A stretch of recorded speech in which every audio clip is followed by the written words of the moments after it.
Assalamualaikum warahmatullahi wabarakatuh. Perkenalkan, saya Risa Maulida, NIM 2520122 dari kelas PTIK 5D. Saya akan menjelaskan tentang konsep e-bisnis bagi pemula pada mata kuliah e-bisnis untuk menyelesaikan UTS saya. Baik, kita masuk kepada bab 1 tentang perkembangan teknologi dalam e-bisnis. E-business is about 95% business and 5% technology. Maksudnya dari kalimat singkat yang saya sebutkan tadi itu adalah bagaimana nilai berkembangnya konsep manajemen baru yang kita sebut dengan e-business. Intinya menegaskan bahwa pertimbangan utama yang harus dipergunakan oleh para pemilik manajemen itu sendiri dalam menentukan apakah akan memanfaatkan tawaran-tawaran menggiurkan yang dijanjikan oleh e-bisnis yang terletak pada pertimbangan seberapa besar potensi bisnis yang ditawarkan. Lalu, secara jelas e-bisnis itu sendiri dapat paling tidak melakukan dua hal berikut. Yang pertama, seberapa tinggi potensi penambahan pendapatan perusahaan. Yang kedua, seberapa tinggi potensi biaya yang dapat dilakukan. Lalu, sebuah situs e-bisnis menawarkan lebih dari sekedar menjual produk dan jasa. Baik, saya masuk kepada materi pertama, materi model e-bisnis. Sebuah model bisnis didefinisikan sebagai organisasi produk, layanan, dan arus informasi, sumber pendapatan, manfaat itu sendiri bagi pemasok dan pelanggan. Nah, ada beberapa daftar dari banyaknya e-bisnis yang ada, seperti e-shop, e-commerce, lalu ada e-malls, atau e-commerce atau contoh-contoh model yang lain. Setelah itu, kita masuk ke klasifikasi e-bisnis berdasarkan penyedia dan konsumennya. E-bisnis dapat didefinisikan sebagai aktivitas yang berkaitan secara langsung maupun tidak langsung dengan proses pertukaran barang dan jasa, dengan memanfaatkan internet sebagai media komunikasi dan transaksi. Di era kemajuan teknologi saat ini, internet menjadi salah satu komponen penting bagi individu untuk dapat berinteraksi dengan dunia luar. Para pelaku bisnis pun saat ini mulai menggunakan jasa internet sebagai salah satu pendorong terciptanya suatu proses bisnis. Seperti detik.com yang menjadi ikon ekonomi baru yang berkembang menjadi sebuah bisnis yang pesat bermodalkan gagasan dan pemikiran di tengah perubahan-perubahan yang ada di dunia saat ini. Masyarakat hanya perlu menyadari kekuatan globalisasi dan digitalisasi yang sangat besar ketika internet mengubah keseimbangan kekuatan pembeli dan penjual. Selanjutnya, saya akan masuk kepada materi perbedaan istilah e-commerce dengan e-bisnis. E-commerce adalah dapat kita artikan sebagai segala bentuk transaksi perdagangan, barang atau jasa dengan menggunakan media elektronik. Lalu e-bisnis yaitu kita merujuk kepada e-commerce, definisi e-commerce yang lebih luas. Maksudnya tidak hanya pembelian dan penjualan barang serta jasa, tetapi pelayanan pelanggan, kolaborasi dengan mitra bisnis itu sendiri. Lalu, e-bisnis adalah suatu implementasi pertukaran barang dan jasa melalui media elektronik. Dengan e-bisnis, suatu perusahaan dapat menurunkan total biaya pengeluaran operasional tetap. Banyaknya potensi sumber pendapatan baru yang ditawarkan oleh konsep e-bisnis ini. Lalu, fenomena e-bisnis itu tidak dapat disangkal atau dielakkan, di mana ia telah menjadi tren baru yang mewarnai aktivitas bisnis di negara-negara maju dan berkembang. Seperti halnya pepatah yang mengatakan banyak jalan ke Roma, maka dari itu e-bisnis merupakan salah satu jalan yang dimaksudkan untuk menuju kepada kata kreasi bagi sebuah perusahaan. Dengan kata lain, cakupan e-bisnis sangatlah luas wilayahnya, tergantung dari masing-masing orang melihat definisi kata bisnis itu sendiri. Untuk dapat menangkap ruang lingkup pengertian e-bisnis ini, kita memakai cara yang disebut menggunakan 4W. Yang pertama itu ada namanya dimensi Watt.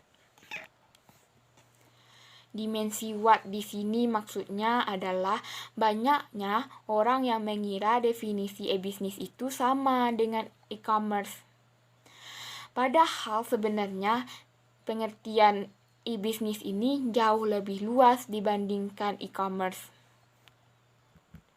Dan juga orang mengira e-bisnis ini, e-commerce ini termasuk e-bisnis.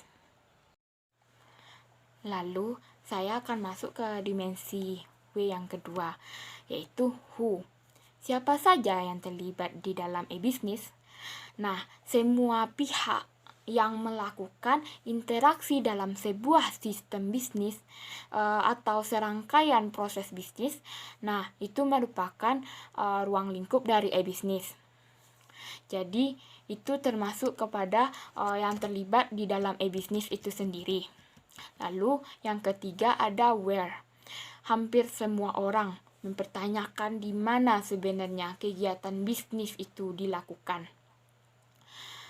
Jawabannya sangat singkat dan mudah, yaitu kita bisa menjawabnya di mana bisnis itu terjadi, yaitu kita bisa melakukannya di mana saja. Bisa di rumah atau bisa di kantor. Dengan kata lain, di mana saja kita tuh bisa di mana saja melakukan hubungan dengan siapa saja. Bukanlah sekedar kita tuh menjadikan ini sebagai implementasi e-bisnis gitu, seperti itu. Seperti kita tuh telah menjadikan kenyataan di dalam implementasi bisnis itu sendiri. Lalu kita masuk ke W yang terakhir, yaitu why. Dimensi why. Pertanyaan terakhir yang sering muncul, yang sering dipertanyakan oleh para pebisnis adalah mengapa bisnis di seluruh dunia itu, pelaku bisnis di seluruh dunia itu sepakat untuk mengimplementasikan e-bisnis sesegera mungkin sebagai modal bisnis untuk masa yang akan datang. Kita dapat tahu bahwa dengan mengimplementasikan e-bisnis, perusahaan dapat melihat berbagai peluang dan celah bisnis baru. Di samping itu, sudah banyak terbukti perusahaan yang melakukan transformasi bisnis dapat melihat peluang besar dalam bisnis yang baru yang telah ia terapkan dalam e-bisnis. Sekian yang dapat saya jelaskan. Lalu saya masuk ke bab 2, di mana materi tentang bisnis plan. Sebuah bisnis akan berjalan dengan baik jika seorang pebisnis itu atau pengusaha merencanakannya dengan baik. Maksudnya berarti dia itu sudah merencanakan 50% pekerjaannya itu ia sudah lakukan. Jadi kita masuk kepada pengertian bisnis plan itu sendiri sebelum kita memahami tentang bisnis plan. Bisnis plan itu menurut Bukhari tahun 1995 ia mengatakan bahwa bisnis plan adalah dokumen tertulis yang disiapkan oleh wirausahawan untuk menggambarkan semua unsur-unsur yang relevan baik internal, dalam bentuk internal maupun eksternal mengenai perusahaan agar memulai suatu usaha. Jadi perencanaan bisnis atau bisnis plan ini adalah penelitian mengenai kegiatan organisasi sekarang dan yang akan datang. Lalu perencanaan bisnis ini juga sangat erat kaitannya dengan wirausaha, karena perencanaan bisnis ini dibuat agar hasil penciptaan usaha itu sendiri yang mereka buat itu mendekati dengan kenyataannya. Karena perencanaan bisnis ini dapat digunakan sebagai pedoman penciptaan usaha. Lalu kita masuk kepada hubungan bisnis plan dan kemampuan entrepreneurship calon pengusaha. Banyak pebisnis baru biasanya diajarkan untuk tidak membuat bisnis plan, tidak berpikir panjang dalam memulai bisnis, dan langsung action. Sementara dari sisi akademisnya mewajibkan dan mengharuskan para pebisnis baru ini untuk selalu membuat bisnis plan saat mereka mulai bisnis yang digunakannya itu untuk arahan dan panduannya. Lalu apakah rencana bisnis harus ditiadakan? Menurut saya dari semua bisnis plan yang akan mereka lakukan ini, rencana bisnis itu sebaiknya tetap dibuat agar calon pebisnis nantinya siap dengan beberapa rencana yang akan terjadi. Lalu saya masuk kepada materi konsep bisnis plan dan bisnis pitch. Bisnis pitch adalah penjelasan singkat tentang suatu produk dan layanan. Bisnis pitch itu memang biasanya dibuat cukup untuk satu lembar saja. Bisnis plan selalu perlu saat kita memulai suatu bisnis, seperti tempat di mana kita tuh bertemu dengan angka-angka. Sebagai calon pebisnis, kira-kira bisnis plan-nya kapan ya kita itu harus lakukan bisnis plan? Dan kita tuh harus ada perhitungannya. Namanya juga bisnis, kalau nggak goalnya itu harus ada profitnya agar nantinya strategi yang kita rencanakan itu bisa terlaksana. Lalu kita masuk ke materi kerangka bisnis plan secara umum. Secara umum, komponen utama dalam menyusun sebuah bisnis plan ini yaitu urutan prioritasnya itu bergantung pada usaha yang hendak kita jalankan. Yang pertama itu kita buat ringkasan terlebih dahulu. Tulis ringkasan ini pada bagian akhir dan kita itu cukup 1 atau 2 halaman saja. Lalu yang kedua kita deskripsikan perusahaannya.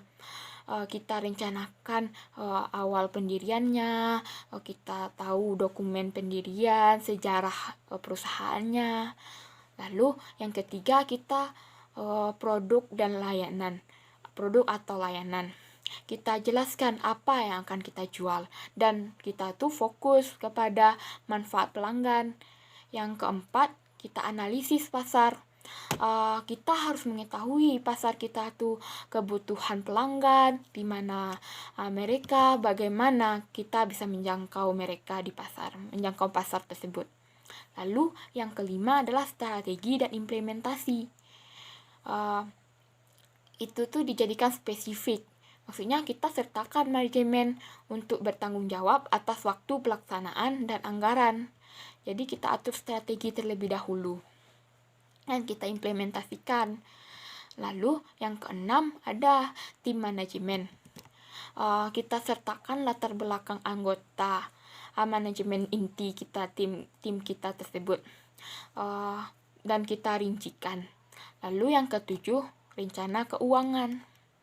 Kita sertakan laba rugi dan impas analisis asumsi rasio bisnis. Sebagai langkah awal untuk menulis sebuah perencanaan bisnis untuk usaha ini, Anda bisa melihat contoh nyata rencana bisnis itu untuk nantinya mendapatkan ide atau rencana bisnis Anda sendiri. Sebagai contoh seperti Google yang memfokuskan untuk membangun produk-produk yang benar-benar bermanfaat untuk yang sangat bermanfaat untuk seluruh penjuru di dunia ini. Kayak semua yang ada dibutuhkan di dunia pasar atau di dunia bisnis itu terpenuhi.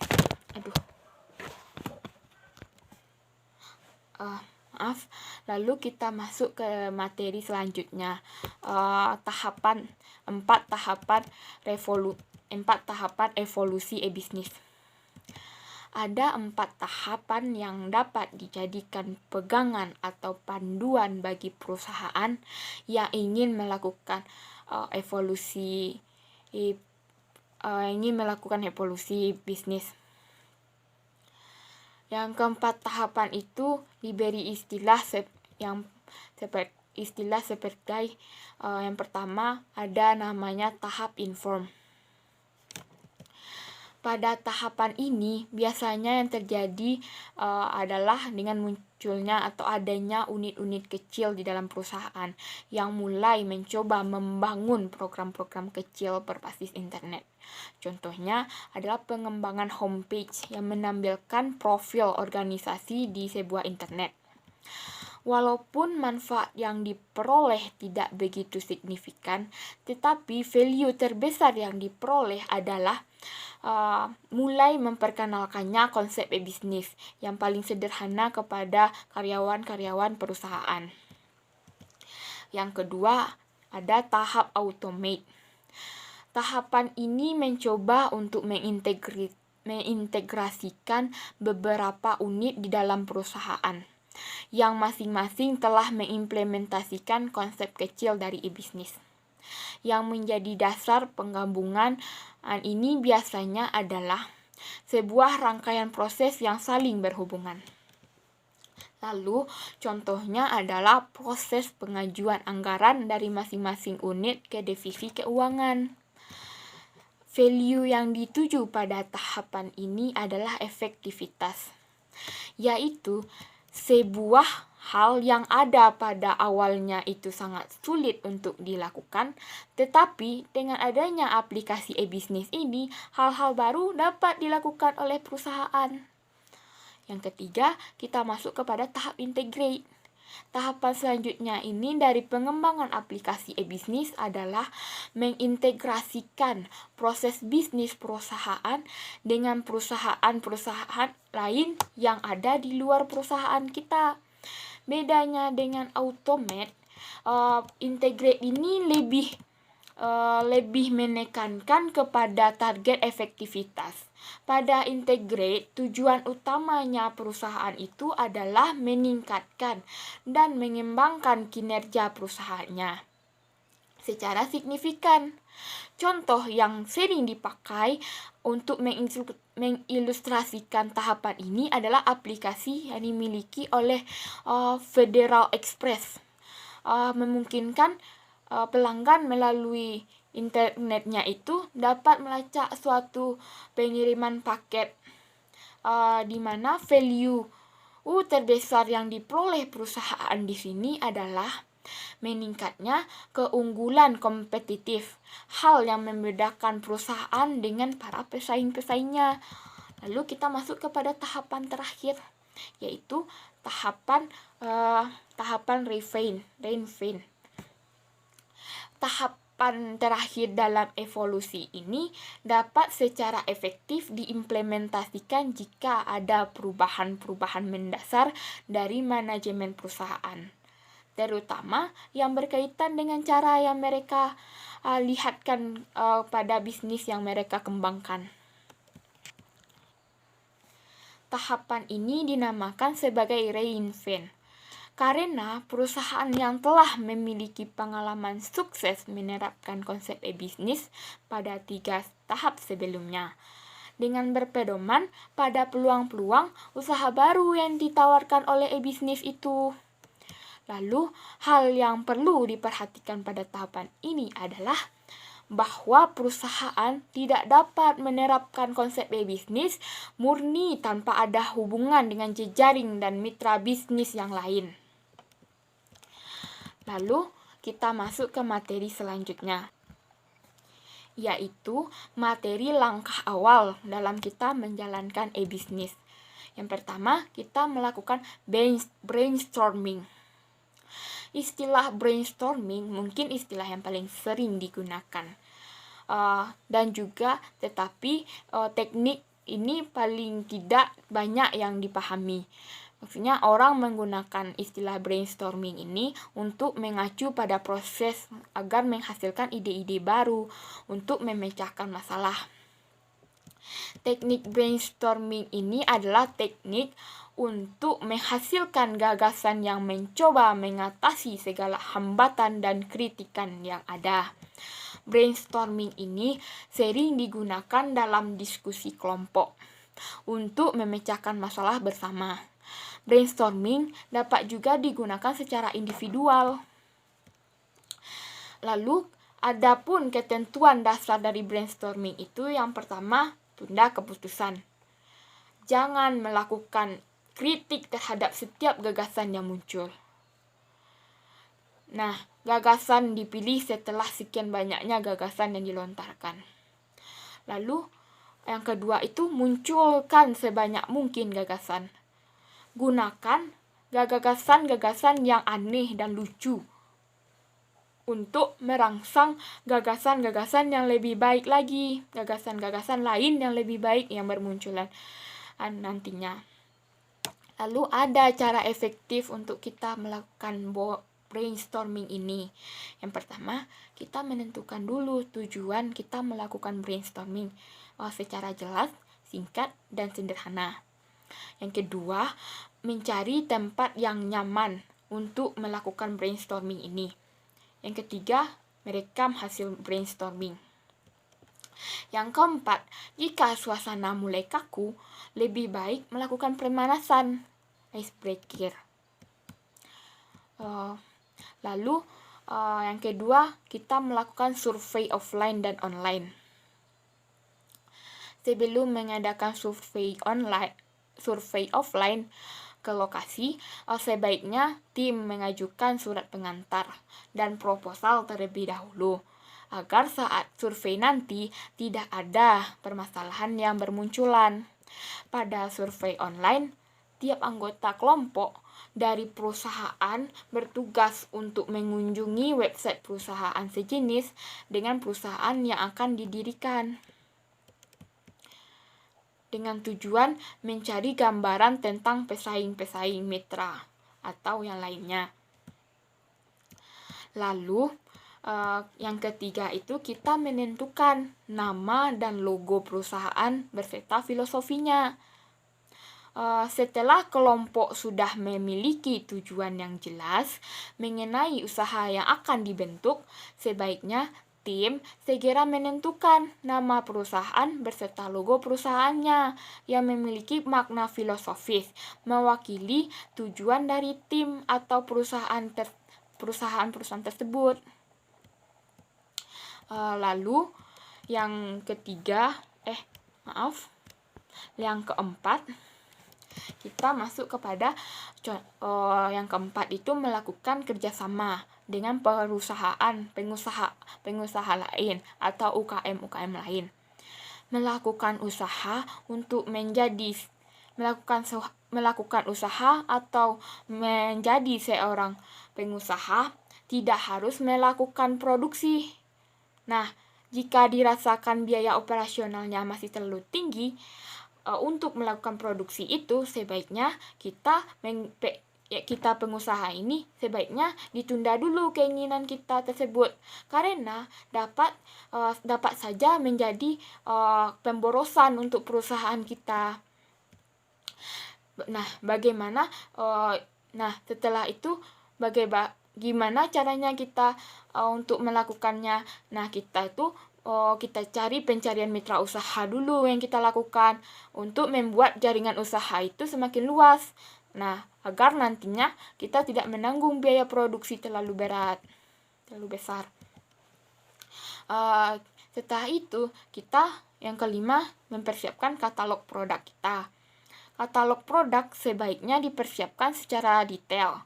Hal ini dimaksudkan agar konsumen langsung dapat menggambarkan tentang produk-produk yang telah kita tawarkan. Nah, setelah itu yang keenam, kita mempersiapkan hosting dan domain perusahaan. Idealnya, perusahaan menyiapkan untuk melakukan hosting dan domain perusahaannya. Setelah kita memiliki hosting dan domain, sebaiknya perusahaan kita segera melakukan branding di beberapa situs-situs resmi perusahaan. Lalu yang ketujuh ada search engine optimization atau disingkat SEO. Nah, SEO diperlukan untuk mengetahui posisi perusahaan kita. Nah, dilihatlah dari search engine-nya. Nah, itulah penjelasan bab 2 saya. Kita lanjut kepada bab 4. Nah, di mana bab 4 itu menjelaskan tentang macam-macam dari bisnis di internet. Kita masuk ke materi gambaran tentang bisnis hosting dan web hosting. Kesempatan menyebarkan informasi tentang jasa, produk, layanan publik, dan informasi berita aktual lainnya merupakan salah satu tolak ukur dalam keberhasilan bisnis, perusahaan, atau perorangan. Untuk itu, dibutuhkanlah sebuah website untuk menyebarluaskan informasi tersebut. Nah, agar website itu dapat diakses ke seluruh dunia, maka kita perlu sebuah server yang terhubung dengan internet selama 24 jam. Nah, solusi yang mudahnya itu cepat lagi murah adalah dengan menyewa tempat pada perusahaan web hosting. Nah, hosting atau web hosting itu adalah salah satu bentuk layanan jasa penyewaan tempat di internet yang memungkinkan seseorang atau perusahaan menyimpan file-file website di dalamnya. Nah, dengan kata lain, perusahaan web hosting ini merupakan ruangan server sebagai tempat penyimpanan data-data situs internet pada media penyimpanan data berupa hard disk komputer server dengan kapasitas yang sangat besar. Lalu kita masuk kepada materi keahlian yang dibutuhkan bisnis hosting ini. Untuk memulai bisnis ini, kita tuh harus mempunyai kemampuan webmaster terlebih dahulu. Nah, dengan modal yang cukup, keahlian dibutuhkan oleh seorang webmaster untuk menjalankan usaha ini adalah penguasaan terhadap software program aplikasi yang ia jalankan, software aplikasi web development. Ada beberapa level atau tingkatan yang harus dilalui untuk memulai bisnis web hosting ini. Yang pertama itu web design, yaitu jasa pembuatan website mulai dari mendesain websitenya sampai dengan kita mempublish ke dalam sebuah hosting agar dapat diakses ke seluruh dunia lewat internet itu. Nah, yang kedua ada materi tentang tingkatannya itu reseller hosting. Nah, setelah kita mahir mendesain website, kita tuh dapat memulai bisnis hosting menjadi reseller hosting dengan mengambil paket resell di salah satu host yang ada. Setelah memiliki beberapa klien yang dapat menopang bisnis kita, maka kita dapat naik ke level berikutnya. Nah, level berikutnya itu level ketiga, Virtual Private System atau VPS. Nah, pada level bisnis ini, Anda dapat mengelola server dan bisnis hosting secara lebih leluasa. Untuk pembelian VPS yang telah dilengkapi dengan hosting panel, maka kita tuh memiliki tanggung jawab pengelolaan sekitar 75%, sedangkan 25%-nya tanggung jawab pengelola server. Nah, yang keempat ada dedicated. Nah, apabila sudah sampai pada tingkatan ini, maka pengelola bisnis itu maka ia dapat mengelola bisnisnya secara menyeluruh, secara penuh. 98%-nya pengelola dan 2%-nya milik data center. Maksudnya digunakan reboot manual jika terjadi kerusakan. Nah, pengertian web flipping yang kedua itu ada business flipping site atau website flipping. Nah, di sana maksudnya adalah website flipping ini adalah sebuah teknik di mana kita memiliki sebuah domain, membuat sebuah situs lalu menjualnya kembali. Nah, materinya selanjutnya yaitu ada tipe website yang cocok untuk flipping website ini. Nah, beberapa tipe yang cocok itu tidak semua bentuk dan modelnya itu cocok untuk dijual kembali. Nah, maka dari itu kita harus hati-hati dalam memilih formatnya. Website tersebut akan jauh lebih laku dan lebih mahal harganya ketimbang website yang hanya berisi informasi general yang nggak jelas. Nah, ada beberapa tipe website, ada artikel directory ataupun membership page site. Nah, ada beberapa faktor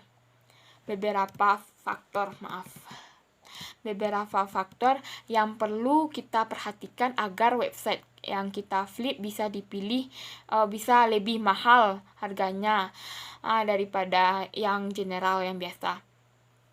Nah, ada beberapa faktornya. Yang pertama itu dia harus mempunyai domain. Yang kedua ada mendapatkan real traffic yang lumayan. Lalu ranking 10 terbesar. Main keywordnya. Nah, yang keempat dia itu mempunyai konten yang unik dan mengandung kata kunci yang sering dibutuhkan. Biasanya website yang kita jual itu jika memenuhi 4 kriteria tadi, maka bisa dipastikan bisa laku. Nah, oleh karena itu kita perlu melakukan research sebelum benar-benar membuat website yang di flip. Nah, lalu kita masuk yang ketiga, bisnis forex trading. Forex atau secara disingkat dengan FX itu adalah pertukaran mata uang asing atau valuta asing, yang merupakan perdagangan mata uang kedua negara yang nilainya berbeda dari waktu ke waktu. Mata uang yang biasanya diperdagangkan di dalam forex ini adalah mata uang negara-negara maju seperti dolar Amerika, yen Jepang, atau euro. Nah, lalu kita masuk ke materi keempat, bisnis pay to click atau disingkat dengan PPC atau pay per click, pay to click. Nah, cara kerja dari bisnis ini sangat mudah, yaitu kita hanya diminta untuk menempatkan iklan-iklan yang disediakan admin di dalam website atau blog kita. Nah, ada hal yang harus kita perhatikan saat kita melakukan bisnis pay per click ini. Nah, beberapa hal yang harus kita perhatikan sebelum kita mengikuti program PPC ini. Yang pertama, jangan berpikir kita tuh sebagai publisher. Kita biasa berpikir nih, bisa mendapat gaji bulanan dalam jumlah yang besar. Nah, kita tuh harus berpikirlah secara sederhana. Nah, jika kita ingin mengikuti program PPC ini, niatkanlah sebagai tantangan dan jangan berpikir seberapa uang yang kita dapatkan dari PPC ini. Lalu yang kedua, sukses membutuhkan waktu. Jangan pernah kita mengambil jalan pintas dengan melakukan klik pada iklan kita sendiri, atau kita menyuruh teman, saudara, atau rekan kerja kita, ataupun orang lain. Nah, untuk secara sengaja melakukan hal itu, Google memiliki kemampuan untuk mendeteksi kecurangan yang kita lakukan dan dapat memban situs kita. Maka dari itu, kita harus bersabar pada hasil yang ingin kita dapatkan, ini. Nah, jika masih sepi pengunjung, berarti kita harus lebih fokus meningkatkan kualitas dari iklan kita. Lalu yang ketiga, kita kerahkan segala kemampuan. Nah, kita tuh kemampuan kita itu harus bisa kita kerahkan untuk mensukseskan, atau kita tuh harus bisa belajar tentang cara kita mengisi postingan kita, menempatkan iklan kita, dan membuat layout website kita. Nah, dan banyak juga hal yang harus kita gunakan agar website kita itu atau blog kita itu menarik, iklan yang kita tampilkan itu menarik. Lalu yang kedua itu ada sistem dari PPC. Nah, ada beberapa sistem dari PPC, tapi hanya ada 3 yang terbesar. Nah, yang pertama itu ada Google AdWords, lalu Yahoo, lalu ada layanan milik Microsoft. Nah, kita masuk kepada bisnis paid to review, yang kelima. Nah, paid to review adalah sebuah program bisnis online yang memberikan komisi kepada membernya untuk setiap review produk yang dibuat dan dipublish di blognya. Lalu itulah penjelasan dari materi yang telah saya rangkum 3 bab materi konsep e-bisnis bagi pemula. Nah, jika ada kesalahan atau kekurangan dalam penyampaian saya mohon maaf. Sekian dari penjelasan UTS saya. Terlebih terkurang saya mohon maaf. Assalamualaikum warahmatullahi wabarakatuh.